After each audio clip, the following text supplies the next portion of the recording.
If you spend your days sitting and you're trying to conceive, listen up. We are going to be talking about blood flow and circulation and how that impacts fertility. And stay till the end because I have some hot tips to increase blood flow and circulation that will not only support your fertility, but also improve your sex life and overall health. Let's get into it. Hey, it's Dr. Amatma, host of Egg Me Sperm, and this is the best podcast to get all of the vital information that you need to support your fertility journey holistically for you and your partner, because fertility takes two. Hey, welcome back. If you're new to this channel, I'm Dr. Amatma Simmons, and here we talk about all things for optimizing fertility health as well as overall health. And today we're tackling this issue that many men and women overlook when it comes to fertility struggles, which is the lack of proper blood flow. If you have been trying to conceive and nothing seems to be working, poor circulation could be one of the hidden factors affecting your fertility. So let's dive in about how blood flow impacts reproductive health and what you can do about it. First, let's understand why proper blood flow is so important to fertility. Blood flow delivers oxygen and nutrients to every part of your body, including your reproductive organs, your ovaries, uterus, the eggs, as well as the testes and sperm. Think of it like this. Healthy blood flow is the delivery system that nourishes your reproductive system and keeps it functioning at its best. When blood flow is compromised, whether it's due to stress, poor posture, lack of exercise, or certain health conditions, your reproductive organs do not get the oxygen and nutrients that they need. This can affect everything from ovulation to implantation to egg quality and sperm health, and even your ability to maintain a pregnancy. So, how exactly does proper blood flow and circulation impact female fertility? First, reduce oxygen to the ovaries. Your ovaries need a steady supply of oxygen to support the development of healthy eggs. When blood flow is poor, your ovaries may not receive the oxygen that they need, and that can have an effect on the egg quality and reduce your chances for conception. Second, the endometrial lining. So the lining of your uterus, also known as the endometrium, needs proper blood flow to thicken and become receptive to a fertilized egg. That's called implantation. If blood flow to the uterus is compromised, the endometrial lining just may not develop fully, making it really difficult for implantation to actually happen. Third is impaired hormone transport.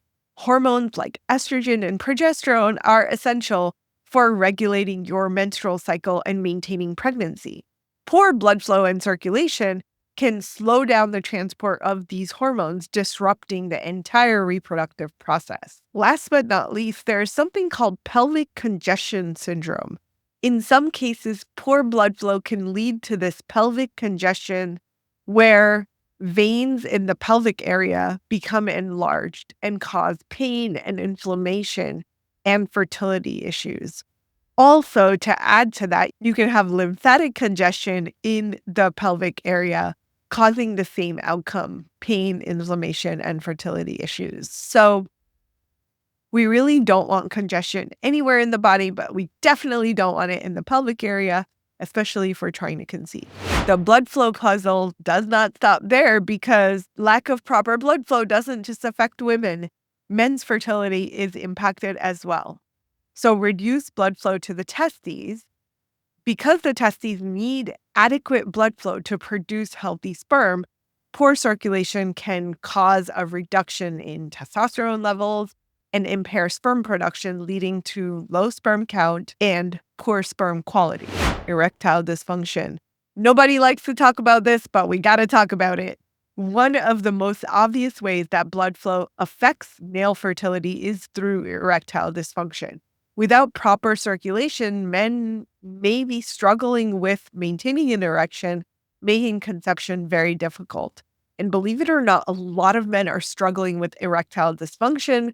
And one of the most obvious reasons is that they don't have adequate blood flow flowing to the penile tissue that actually causes an erection and helps to maintain that erection. Sperm health. Healthy sperm rely on good circulation to receive nutrients and oxygen. Poor blood flow can damage sperm DNA and lower sperm motility, reducing the chances for successful conception. What we haven't talked about yet is in the male and female systems, the ovaries and testes, and specifically the products, meaning the eggs and the sperm, actually have 200 times the mitochondria of any other cell in the body. And believe it or not, mitochondria are the powerhouses of our cells. If mitochondrial function is damaged or harmed in any way, the mitochondria just don't function as well and can cause a huge decline in sperm or egg quality. Now, mitochondria are going to need proper blood flow and circulation to function. So mitochondrial health is at the core of so many fertility issues. And mitochondrial health is also going to be a concern if someone has decline in blood flow and circulation. As entrepreneurs and CEOs, many of us lead incredibly busy lives, myself included, and I'm often sitting for long hours, dealing with high levels of stress and not moving around as much as we should. But here's the thing. A sedentary lifestyle coupled with stress can seriously affect your blood flow. Sitting for long hours or long periods restricts blood flow to the pelvis. Why? Because we're literally sitting at an L-shaped angle where the pelvic bowl is tilted. It's not upright. It's not in the proper position that would allow easeful flow of blood, of lymph, and all the other things that are moving in that region. So because of the location of the pelvis, it's especially important that we have proper blood flow and circulation through that area. If your job requires long hours at a desk, it's important to find a way to get your blood moving throughout the day. And getting your blood moving has lots of side benefits. For example, a 10-minute walk after each meal helps to regulate blood sugar and insulin. So a really great way to engage in more blood flow, improve your blood flow, and simultaneously get the benefits of improving your blood sugar and insulin is go for a 10-minute walk after you eat. Simple. It's super easy to do. After breakfast, lunch, and dinner, you could go for a 10-minute walk and get your blood flow moving and help improve the amount of flow that's going through your pelvis, supporting your reproductive organs. Stress. Unfortunately, chronic stress causes your blood vessels to constrict, reducing circulation to your reproductive organs. Stress also increases levels of cortisol, which can interfere with your reproductive hormones. We know about this already, but we really have not talked about this constriction effect on the blood vessels. It's essentially a way for the body to move blood to areas that need it when we are in fight or flight mode. But if we stay in fight or flight mode all the time, then our blood flow is actually focused on our extremities and less focused on the core of our body that needs it. So organs like your reproductive organs like your intestines, your gut, your stomach, your heart are getting less blood flow if you're in this chronic stress state. Poor posture. Many of us, while working at a desk or computer, end up with poor posture. You know what I'm talking about. Over time, this can restrict blood flow to the lower part of our bodies, affecting circulation specifically to the reproductive organ. How can we improve blood flow to support fertility? A functional approach to fertility looks at addressing the root causes of poor circulation rather than just treating symptoms. Here are a few key ways to enhance blood flow and boost your fertility.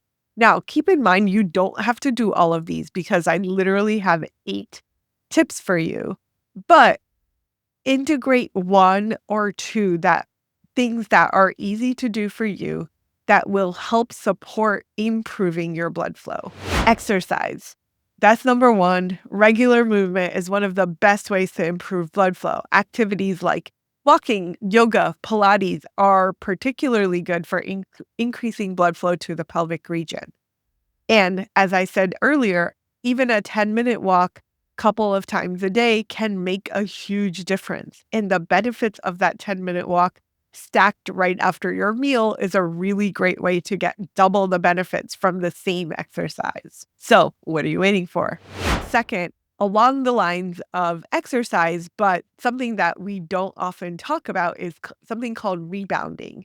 And it essentially is a small trampoline that goes in a corner of your house that you can kind of bounce up and down on. And you want to make sure if you're going to get a rebounder, you want one that's gentle on your knees.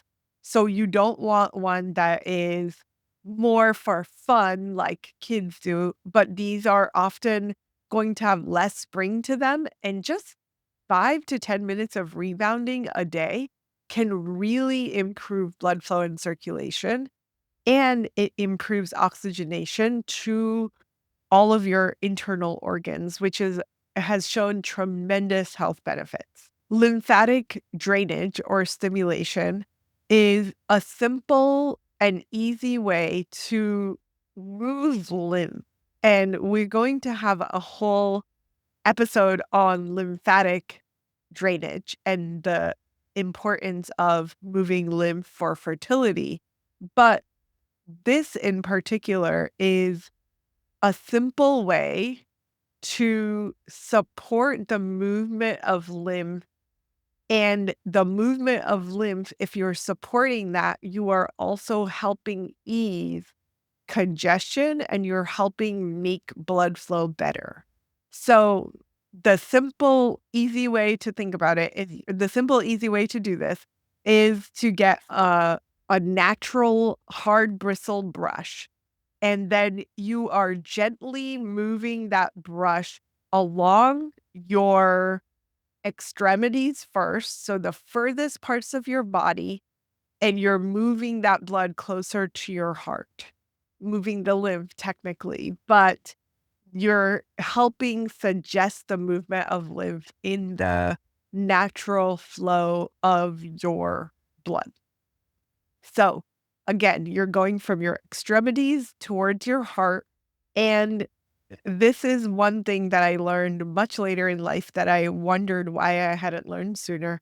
You want to think about this as if you were shoveling snow, for example.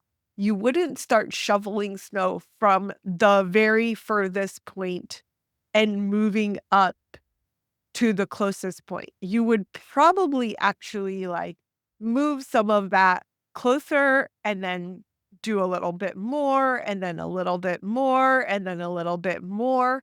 So that's kind of the idea that you want to do using for the lymph. So if you're going to do this, and again, we're going to do a whole segment on lymph flow, but you want to focus on getting the extremities over to the heart. So you're moving according to whatever is close to the heart. And again, this is super important for the legs. You're not going to start at your ankles. You're actually going to do a little bit further from the core of your body toward like below your hips. Start below your hips and move towards the core of your body.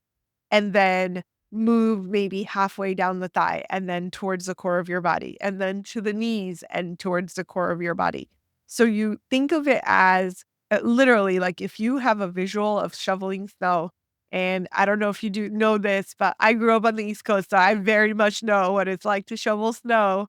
So think about that and use that as an analogy to understand why you don't want to start at your ankles, but you're starting closer to the core of your body, and then you're increasing the space further and further and further away till you get all the way down to your ankles.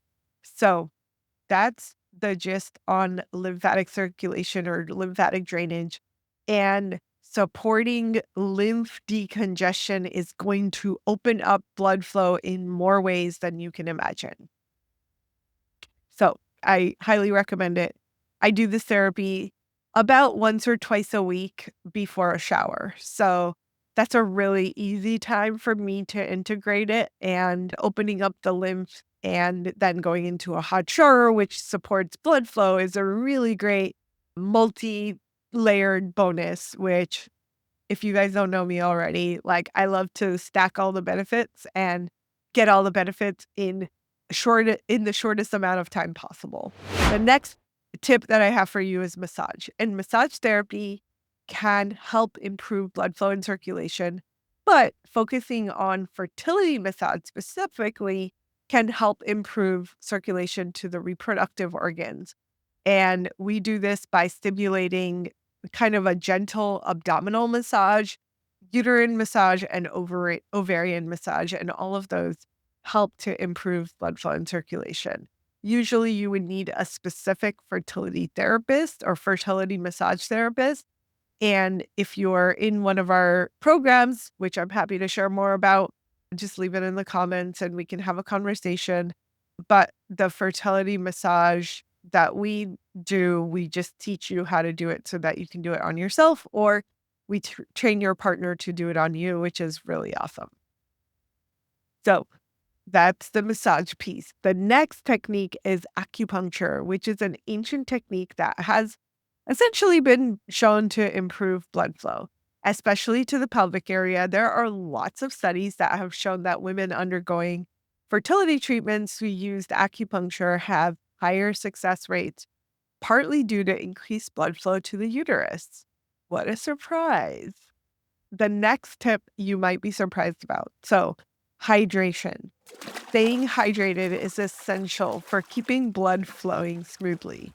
Dehydration can cause blood to thicken, making it harder to circulate through the body and deliver nutrients to the reproductive organs.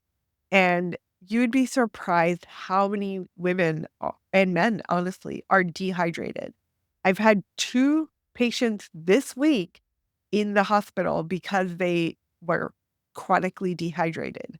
So think about hydration as the core or the foundation of helping things flow smoothly in the body. Blood, poop, pee, like all of our vital functions are dependent on whether or not we have adequate hydration. And because 85% of our body is water, it is extremely crucial that we integrate the proper amount of hydration in our foundation or our lifestyle to make sure that we are getting adequate flow of blood. Reducing stress. Now, incorporating stress management techniques like yoga and meditation and even deep breathing exercises can help improve blood flow. One of my favorite, easiest tools is equal count breath, or they call it a square breath. So you do like 6 counts of breath in, 6 counts hold, 6 counts out, 6 counts hold. So it's 6, 6, 6, 6. If you can't do 6, you can start with 4 and build up to it. But that's a really easy, like, few times a day, if you are doing that breathing exercise, you are supporting reducing your stress, increasing your time away from the fight or flight, which automatically helps increase those capillaries and getting blood flowing to the areas that were getting restricted flow because you were in fight or flight. And as you lower the stress, you lower cortisol, you're also improving your blood vessels to relax and promoting better circulation. So if a quick and easy way to notice this for yourself is, do you ever have moments where you're feeling like your shoulders are tense and they're tight and they feel painful? Sometimes just that square breath can help release the tension in your muscles. If it doesn't, while you're after you do the square breath, do some deep inhale and exhale and focus on the part of your body that is in pain. Just focus your energy there. Focus your attention on that specific part and just feel that tension releasing away. And breathing doesn't get enough acknowledgement, but it's a really wonderful way to get out of our fight or flight modes, get out of stress mode, and help lower that cortisol and improving blood vessel function. The last tip is herbal supplements, herbal and or nutritional supplements that can help improve blood flow and circulation. Some of my favorite herbs are hawthorn berry cacao, believe it or not, which can be extracted into a tincture or alcohol form, and then cayenne pepper, which you can sprinkle a little bit onto a tea or something like that. Like, you don't need to have a whole tablespoon of cayenne pepper, but just a little bit daily in some tea will help improve circulation. And then one of my favorite things to think about is, as a supplement, nitric oxide. And nitric oxide is actually produced in the oral microbiome in the mouth. But taking a supplement of nitric oxide has been shown to have tremendous benefits on improving blood flow and circulation. As always, before starting any new supplements, make sure you're consulting with a healthcare professional that understands supplements, because you don't want to do anything that will harm your body. And I'm not your doctor. I'm just a random doctor on YouTube talking about how to improve your fertility. So you always want to make sure that it applies to you and that it is specific for you. The takeaway here is that proper blood flow is essential for optimal fertility, whether it's nourishing your ovaries, supporting your healthy uterine lining, or improving sperm quality. Circulation is at the core of reproductive health. And as ambitious women, it's important to prioritize our fertility health as well as our overall health, especially when something as simple as improving blood flow can make a big difference. Small daily actions like staying active, managing stress, and staying hydrated can go a long way in boosting your fertility naturally. Remember, your fertility is worth investing in. So, if you found this video useful, please give it a thumbs up, hit the subscribe button. You guys know how this goes. And what we've been noticing is that only 20% of you that watch our videos regularly are following and subscribing to our channel. So if we can grow our subscribers, we can bring you more amazing interviews, more amazing content. So make sure you're hitting that subscribe button. As always, if you're listening to this on a podcast, make sure to leave us a positive review. And again, our goal is to bring you the best in fertility health and leave you with the belief that you have got this. We are here to help you and support you every step of the way, but you've got this. Thank you so much for being with me today, and I'll see you next time. Peace. If you love this episode, show us some love. And if you would love to leave me a voice memo, tell me what you love, what you hate, and what questions you have that you would like me to answer on Egg Meets Sperm. We're doing that all season long. So send me a memo, let me know what you love, let me know what needs improvement, and most of all, send me your questions.